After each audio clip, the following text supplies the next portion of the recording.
the last 3 years, we've been working on Call of Duty, and it's a project that is the most ambitious and creative project we've ever worked on.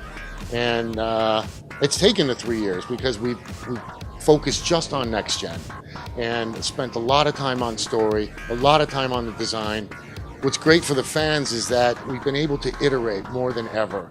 We've been able to try things, and if they don't work, we can start over again. At the same time, we're making a lot of technology, which I'll let Michael talk about. Yeah, as Glenn mentioned, 3 years to really focus on a true next-gen Call of Duty, right? We are doing things we couldn't have done on the last generation of hardware. So across the board, from gameplay prototypes to focus on narrative and iteration on, taking risks in tech and techniques, across the board, this has been really a luxury to have this third year. And, we have not really taken the foot off the gas since we finished Modern Warfare 3. So we've utilized every day of this to try and make something really special.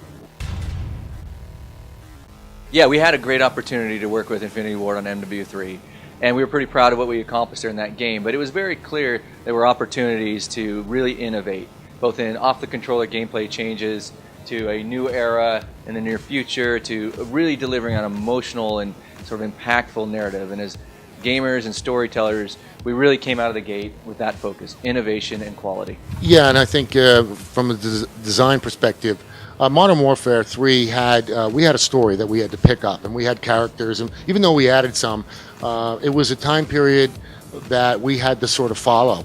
And so there were rules and things like that, and it was a blast doing it. But this one, basically, you said 50 years and in the future. And to us, we approached it like a new IP. We had to create the world. We had to create the story, the characters, everything from scratch. It was a blank piece of paper. So creatively, it was a much bigger challenge in terms of what we had to build. So this one feels like we can put our stamp on it more than the last one. There are some tent poles. This isn't just a blank sheet. It's got to be believable. It's got to be relatable.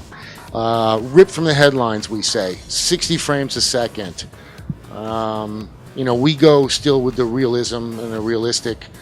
And there are some things that we have to follow. We look at it and we make sure that people understand. And when they get it, it has a feel of Call of Duty, but we have changed it a lot.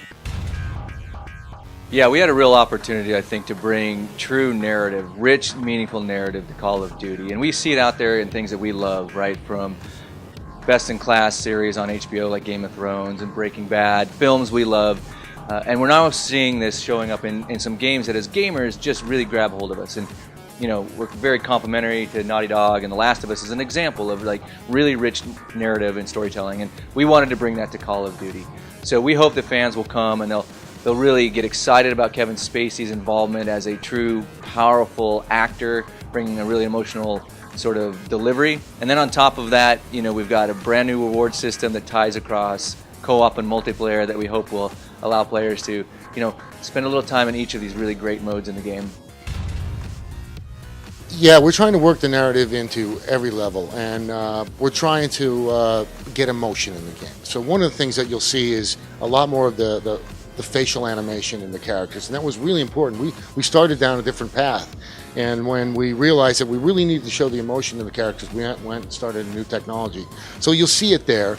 There's not a lot of time in the pieces that we're showing to get a little story, but we do have some different hooks that we put into the game, most notably that the movies generally in the past have been where we give you some the missions, and we're trying to bombard you with so much stuff. And in this one, we said we're gonna give you the missions in most cases live in the world, but the movies are for the story. We're gonna do multiplayer, yes. And the exoskeleton, which we've seen in the campaign, goes across the whole game, and so if you can use your imagination and extrapolate that stuff, maybe get an idea.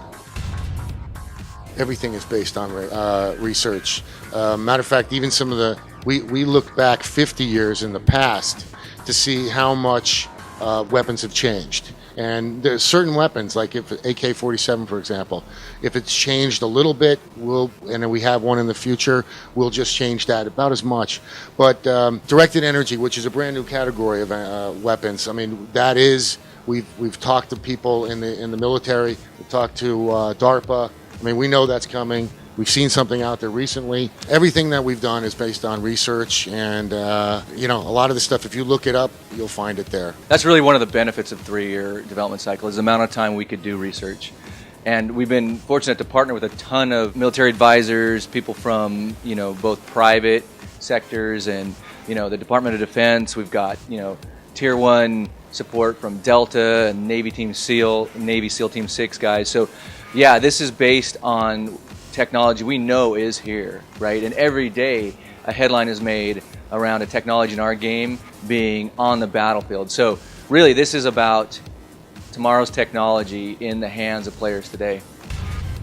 We couldn't be more excited. Sledgehammer Games is bringing Call of Duty Advanced Warfare to the Xbox One, PS4, and PC on November 4. Can't wait to play with you. Hey guys, we're at E3 checking out Destiny. I've been playing it all weekend. I'm here with Deej talking about it. Hi buddy, how are you? Good to have you here. So yeah, like I said, I've had, I want to say 20, 25 hours maybe playing it, and I want more. But you announced that people are going to be able to play it for themselves pretty soon, right? Yeah, as early as Thursday, you can get into the Destiny Public Alpha. You can register, I believe it is at Greatness Awaits.